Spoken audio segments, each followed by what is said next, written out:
Avez-vous déjà réfléchi au mystère spirituel présent dans la deuxième lettre aux Corinthiens qui pourrait révolutionner votre parcours? Ces enseignements révèlent des moyens de faire face aux défis, de trouver de la vigueur dans la vulnérabilité et de vivre en pleine harmonie avec Dieu, suivant un destin significatif. Ce n'est pas seulement un autre texte sacré, c'est une invitation à une transformation profonde, établissant un lien intime avec le divin. Pensez que vos fragilités peuvent se transformer en fondement pour la manifestation du pouvoir divin, ou que, même dans les batailles les plus intenses, il y a un soutien céleste qui vous permet de vaincre et de soutenir les autres. Dans la deuxième lettre aux Corinthiens, Paul partage ses expériences, nous guidant sur un chemin qui redéfinit notre perception de la vie et notre relation avec Dieu. Souhaitez-vous découvrir comment ces enseignements ont influencé l'Église de Corinthe et comment ils peuvent transformer votre existence aujourd'hui? Explorons ensemble la lettre aux 2 Corinthiens, où chaque chapitre dévoile de nouvelles facettes de la grâce, de la réconciliation et de la gloire divine.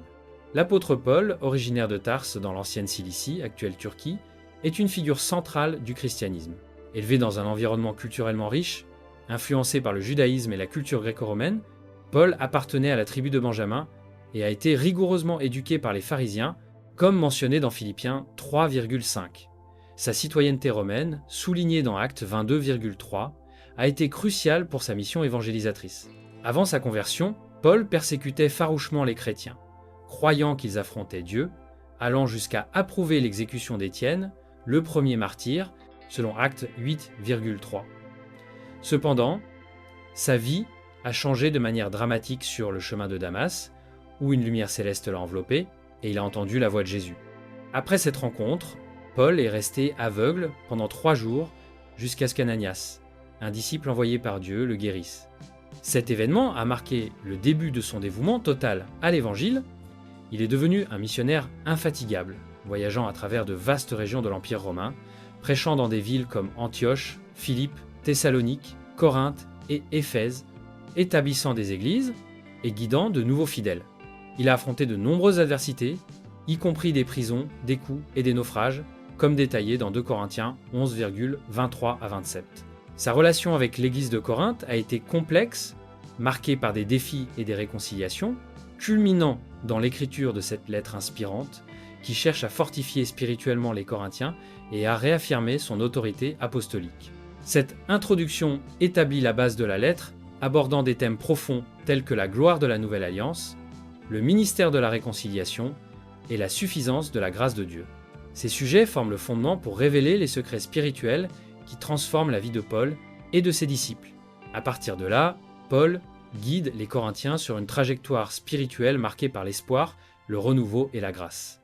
Au début de la lettre, Paul exalte Dieu pour sa nature consolatrice, se référant à lui comme le Père des miséricordies et le Dieu de toute consolation, comme décrit au premier chapitre, 3e verset.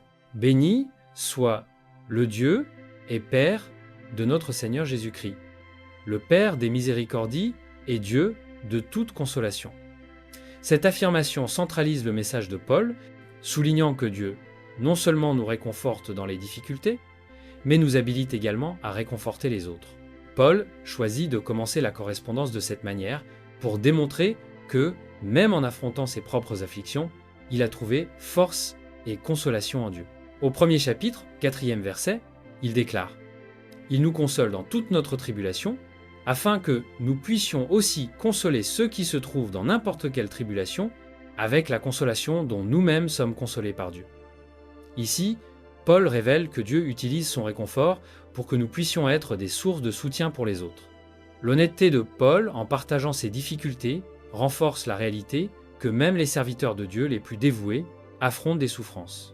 Au premier chapitre 8e verset, il mentionne « Car nous ne voulons pas que vous ignoriez, frères, les afflictions que nous subissons en Asie, oppressés sous un fardeau si lourd, au-delà de notre force, qui anéantissent nos vies. » Cette vulnérabilité souligne l'importance de se fier pleinement à Dieu en temps d'adversité.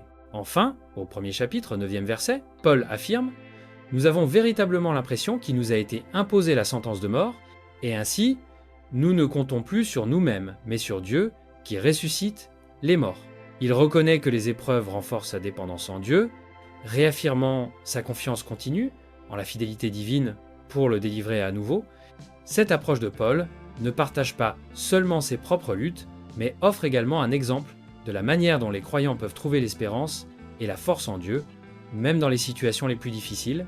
La confiance de Paul dans l'intervention divine, fondée sur ses expériences antérieures, soutient son espérance pour l'avenir. Il exprime sa gratitude pour les prières des Corinthiens, soulignant l'importance de l'intercession comme source de réconfort et de force spirituelle.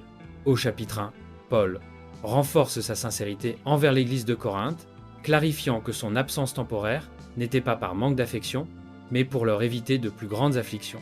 Il affirme « Je fais appel à Dieu, comme mon témoignage, en vérité de mon âme, que c'est pour vous épargner que je ne suis pas retourné de nouveau à Corinthe. » Préoccupé par le bien-être spirituel des Corinthiens, Paul aborde les défis de l'Église avec prudence et soin.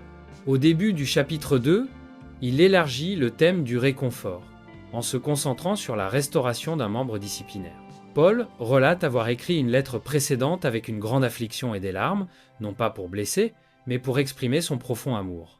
« Car je vous ai écrit avec grande affliction et angoisse de cœur, avec beaucoup de larmes, non pour vous faire du mal, mais pour que vous sachiez l'amour dont je peux vous avoir pour vous. » Il encourage l'Église à pardonner et à restaurer celui qui a été réprimandé, visant toujours la réconciliation.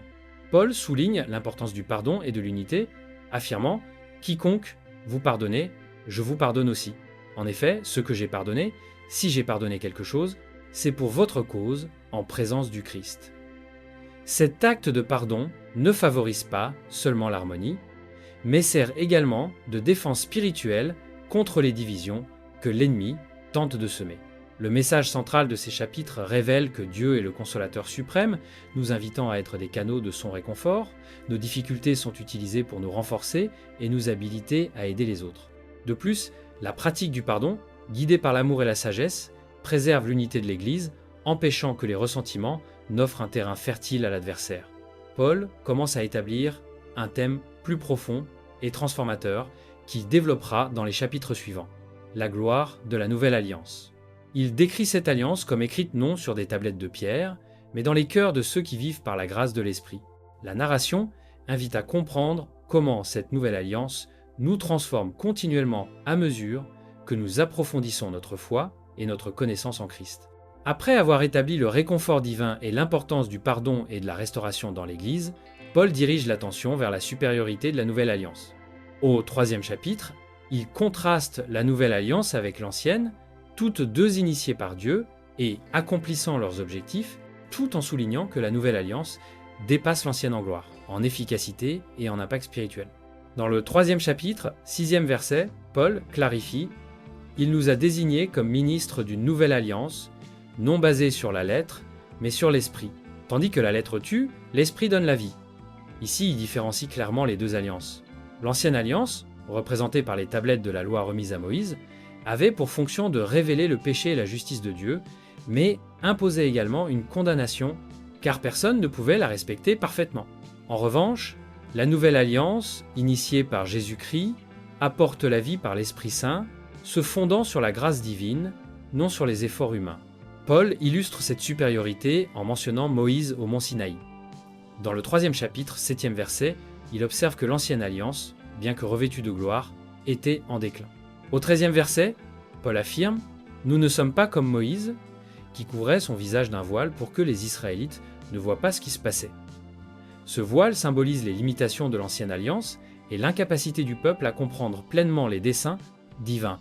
Dans le 14e verset, il déclare « Cependant, le voile reste jusqu'au jour d'aujourd'hui, mais en Christ, il est enlevé. » Christ, en accomplissant la loi et en se sacrifiant, a retiré le voile, offrant aux croyants un accès direct à Dieu et à sa gloire. Enfin, Paul souligne la transformation continue apportée par la nouvelle alliance. Et nous tous, avec le visage découvert, reflétant la gloire du Seigneur, nous sommes transformés de gloire en gloire, à l'image du Seigneur, ceci par l'Esprit du Seigneur, chapitre 3, verset 18.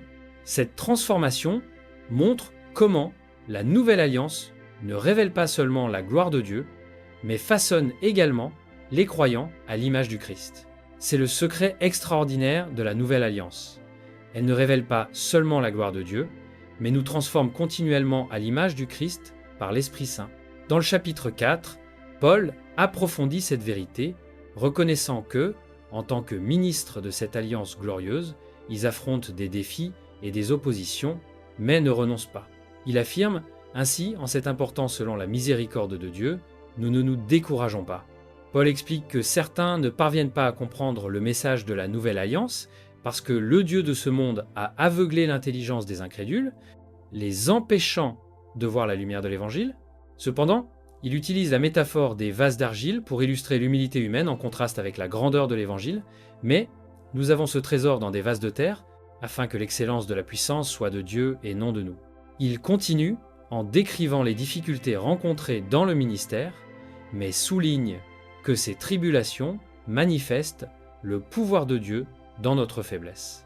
Paul déclare « Nous sommes affligés en tout, mais non angoissés, perplexes, mais non désespérés, persécutés, mais non abandonnés, abattus, mais non détruits. » Cette honnêteté reflète la réalité du ministère chrétien, où les luttes servent à révéler la force divine. Enfin, Paul offre une perspective éternelle sur la souffrance. C'est pourquoi nous ne nous décourageons pas. Bien que notre homme extérieur soit en train de se consumer, notre homme intérieur se renouvelle de jour en jour. En effet, nos légères afflictions du moment produisent pour nous une gloire éternelle, infiniment supérieure. Ainsi, il enseigne que les adversités ne diminuent pas la gloire de la nouvelle alliance, mais révèlent le pouvoir de Dieu agissant dans nos vies, nous encourageant à persévérer avec foi et espérance dans la transformation continue apportée par l'Esprit Saint. Bien que nous nous épuisions extérieurement, intérieurement, nous sommes renouvelés jour après jour, car nos afflictions légères et momentanées produisent pour nous une gloire éternelle bien supérieure. C'est pourquoi nous fixons nos regards non sur ce qui se voit, qui est temporaire, mais sur ce qui ne se voit pas, qui est éternel. Cette vision de la nouvelle alliance, qui transforme et renouvelle, prépare le terrain pour le prochain thème que Paul aborde. La nouvelle création en Christ et l'appel à la réconciliation avec Dieu. Enfin, Paul souligne l'importance de la justice et de la vérité en confrontant le péché dans l'Église, cherchant à restaurer l'ordre sur la base de principes divins.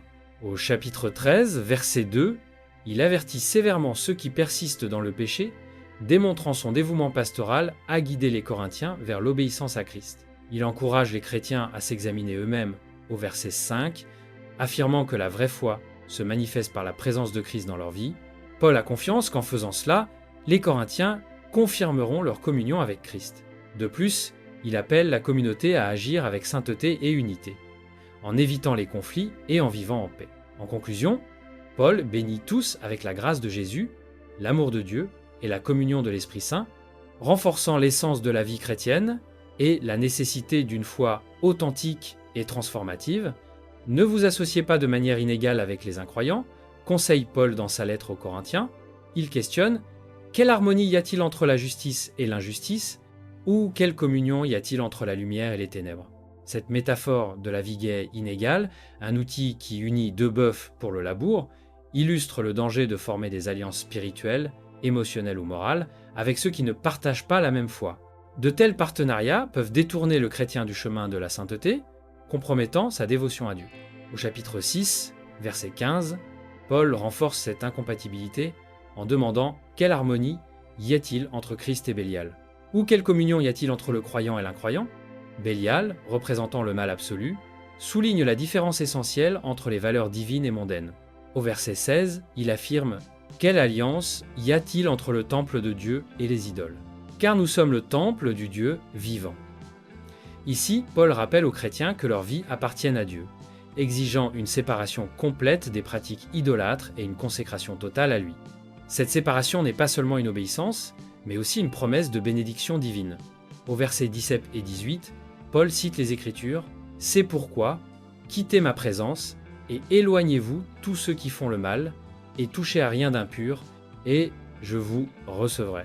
Je serai pour vous père, et vous serez pour moi fils et filles, dit le Seigneur Tout-Puissant. » Il clarifie que cette séparation ne signifie pas un isolement physique, mais un engagement spirituel profond avec Dieu, résultant en une relation intime en tant que père et enfant.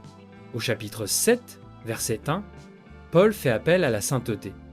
Puisque nous avons ces promesses, bien-aimés, purifions-nous de toute souillure de chair et d'esprit, en parachevant notre sanctification dans la crainte de Dieu. Il souligne l'importance de rechercher activement la pureté et la croissance spirituelle motivée par la crainte de Dieu. De plus, Paul aborde le pouvoir transformateur du repentir sincère, le reliant à la restauration et à la joie spirituelle des Corinthiens. Je me réjouis donc, non parce que vous êtes affligés, mais parce que vous êtes affligés pour le seul Sauveur, afin que vous soyez consolés. Au chapitre 8, verset 3, Paul révèle un principe essentiel concernant la générosité en affirmant « Je témoigne que selon sa capacité, oui, et au-delà de sa capacité, ils ont été délicatement disposés. » Ce verset souligne que la véritable générosité ne se mesure pas par la quantité donnée, mais par la disposition et l'intention du cœur. Les Macédoniens ont démontré une foi exemplaire en donnant non seulement ce qu'ils pouvaient, mais aussi au-delà de leur capacité animée par la grâce divine. Paul renforce que cette générosité va au-delà d'un simple acte de donner, c'est une entière consécration à Dieu. Au verset 5, il mentionne « Et ce n'est pas seulement comme nous espérions, mais ils se sont donnés eux-mêmes au Seigneur, et à nous selon la volonté de Dieu. » Avant d'offrir leurs ressources, les Macédoniens ont consacré leur vie à Dieu, reconnaissant que tout ce qu'ils possédaient lui appartenait. Inspiré par cet exemple, Paul encourage les Corinthiens à participer à ce geste de générosité. Il souligne que la bonté des Corinthiens, manifestée dans la foi, la connaissance et l'amour, doit également se refléter dans leur contribution financière. Comme le stipule le verset 7. Vous devez aussi bénir, selon ce que vous avez en abondance. Paul explique que la donation doit être volontaire et sans contrainte, conformément au verset 12, car s'il y a premièrement une volonté, elle sera selon ce que quelqu'un a, non selon ce qu'il n'a pas. De cette manière, Dieu valorise la sincérité et la joie dans la générosité, indépendamment du montant. Au chapitre 9, Paul poursuit son appel, mettant en avant le pouvoir transformateur de la générosité. Il présente le principe spirituel selon lequel qui sème peu moissonnera peu, et qui sème en abondance moissonnera en abondance. Verset 6. De plus, il renforce que la donation doit être faite avec joie, conformément au verset 7. Dieu aime celui qui donne avec joie. Paul met en avant la générosité comme expression de gratitude et de joie chrétienne.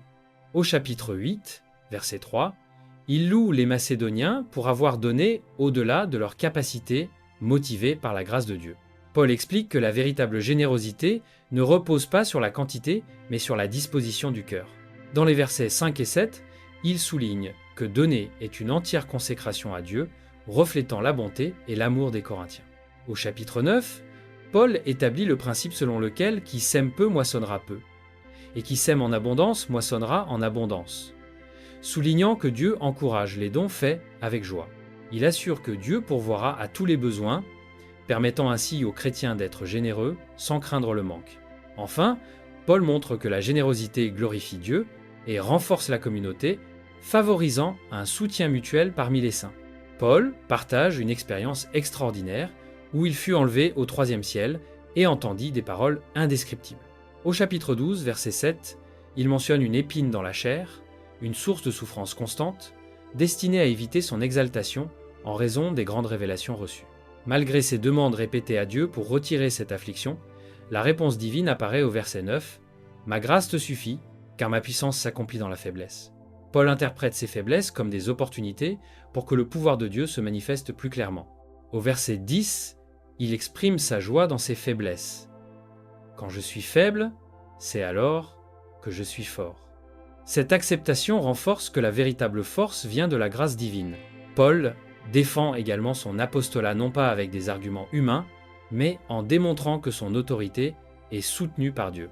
Dans les chapitres finaux, il exhorte les Corinthiens à s'examiner eux-mêmes, favorisant l'unité et la fidélité à Christ, en soulignant la nécessité de vivre authentiquement selon les principes de l'Évangile. Paul partage une expérience extraordinaire où il fut enlevé au troisième ciel, recevant des révélations indescriptibles. Au chapitre 12, verset 7, il mentionne une épine dans la chair, une source constante de souffrance, destinée à éviter son exaltation en raison des grandes révélations. Même en demandant à Dieu de retirer cette affliction, la réponse vint au verset 9 « Ma grâce te suffit, car ma puissance s'accomplit dans la faiblesse ». Paul comprend ces faiblesses comme des opportunités pour que la grâce de Dieu se manifeste plus pleinement. Au verset 10, il exprime sa joie dans ses fragilités. Quand je suis faible, c'est alors que je suis fort. De plus, Paul défend son apostolat non pas avec des arguments humains, mais en démontrant que son autorité vient de Dieu. Dans les chapitres finaux, il exhorte les Corinthiens à s'examiner eux-mêmes, favorisant l'authenticité, l'unité et la fidélité à Christ, en soulignant que la véritable foi se reflète dans une vie transformée et sainte. Si ce message a touché ton cœur, n'oublie pas de t'abonner à notre chaîne et d'activer les notifications pour continuer à recevoir des contenus inspirants sur la foi et la transformation. Partage cette vidéo avec ceux que tu aimes et rejoins notre communauté de chercheurs qui renforcent leur parcours spirituel. Laisse ton commentaire ci-dessous et raconte-nous comment la foi a impacté ta vie. Grandissons ensemble et répandons l'espérance à chaque étape du chemin